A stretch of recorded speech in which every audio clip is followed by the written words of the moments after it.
You take it how you can get it. But I'm going to get into this because it's something that I've pointed out in past videos that I've done. All right? Past videos where I said, look, the NBA really gambled on who would be the next stars once LeBron James leaves and he retires. And all of those All-Stars and all of those Hall of Famers, future Hall of Famers, who were in during the time that LeBron is here, they're all getting old. They're all on the other side of the mountain. They are all in the same boat where the sun is beginning to set on their careers. And usually the way it's worked in the NBA is there would be a star that would emerge. There would be a star somewhere that would emerge that would organically take the place of a LeBron James, of a KD, of a Steph Curry, okay? And it had appeared a few years back, at least when they were drafted, that two of those stars would be Ja Morant and Zion Williamson. But with recent events, the last few years, and there's still plenty of time for those two to get a grasp, mature, and take their rightful space that their talent had projected them to be in as faces of the league. It's still time for that.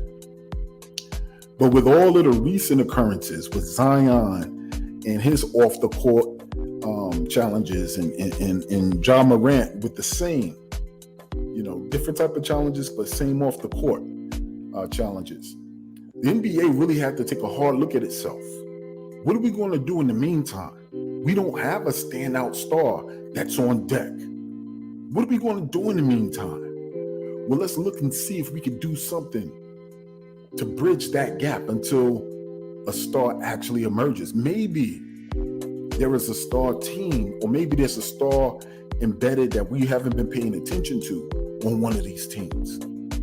So enter the New York Knicks.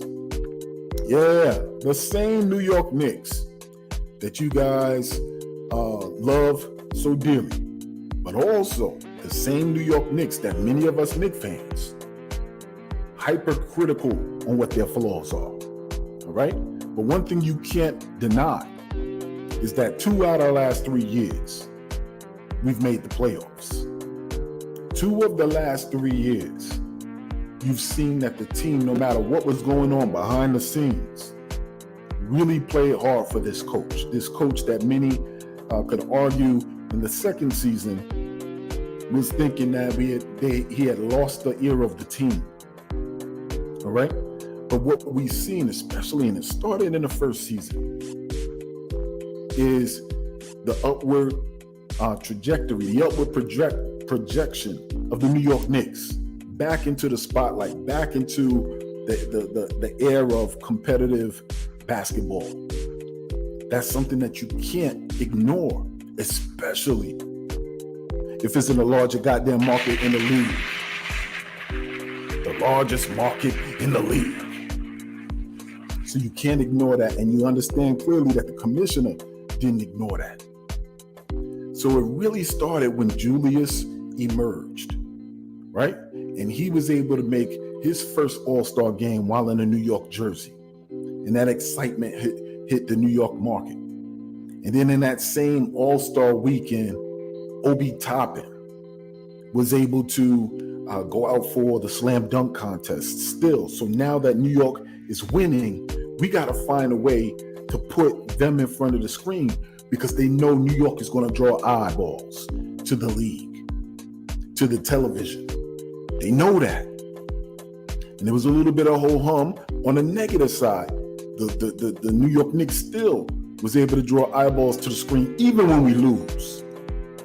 But the same thing is happening now with the type of season that we had and the impact that Julius Randle, that Jalen Brunson, that these New York Knicks had on their season and where they were able to strive to, even though we fell short, still 2 out of 3 years, officially known to have turned this season around, and the expectation now has been raised.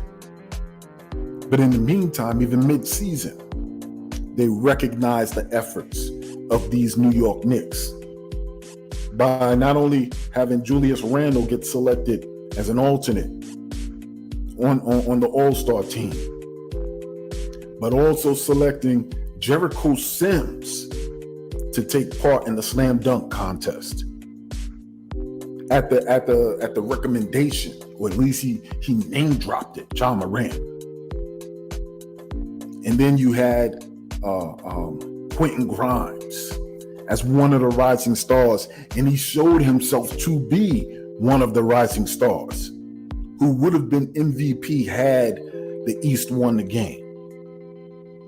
Had or the sophomores, whoever he was part of, had they won the game, he would have been MVP of that game.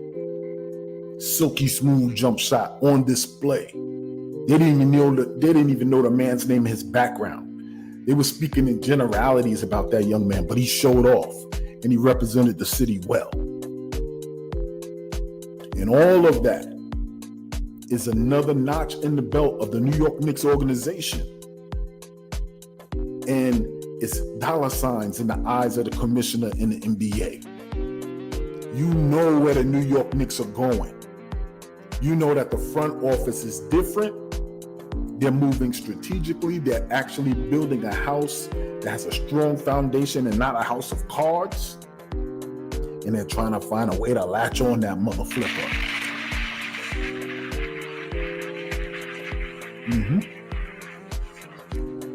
And that's what you see. That's what you see when the NBA goes out and they select Jalen Brunson to be the starting point guard for Team USA. That's what you see when you see Josh Hart get selected to join him on Team USA. That's what you see when the announcement is made that Quentin Grimes has been selected to play on the USA Select team. And that select team, as we all know, will be a team full of alternates in the case that something happens to any of the players that are on Team USA. But it'll also be a team that battles and practices Team USA so that they're best equipped to take on and challenge the rest of the world in the competition, especially the rest of the world having caught up to the NBA in terms of talent and stars.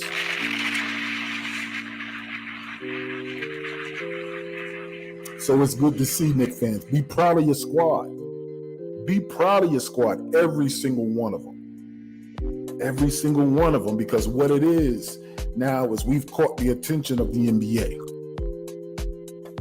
Even the fellow players around the league. I feel like Khaled. I feel like DJ Khaled. LeBron James will sit out there and all the LeBron James fanboys will talk about, oh, he don't get the respect amongst his peers. This is not a fairy tale. If the New York Knicks fan knows nothing else, they know that respect is not given, it's earned. None of them want to give us respect. We take it. We take it as we've taken it this past season. They do their best to try to criticize. Or New York Knicks fans feel as if they won a championship because the team fell whatever many games short of the Eastern Conference Finals. Say what you will.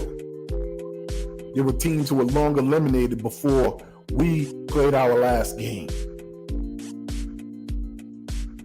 But pay attention, because they're paying attention now.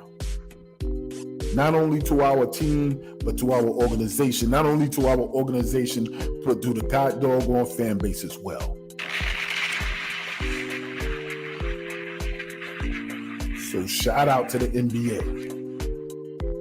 Finally recognizing what it is that we've seen and we've been talking about for a number of years now.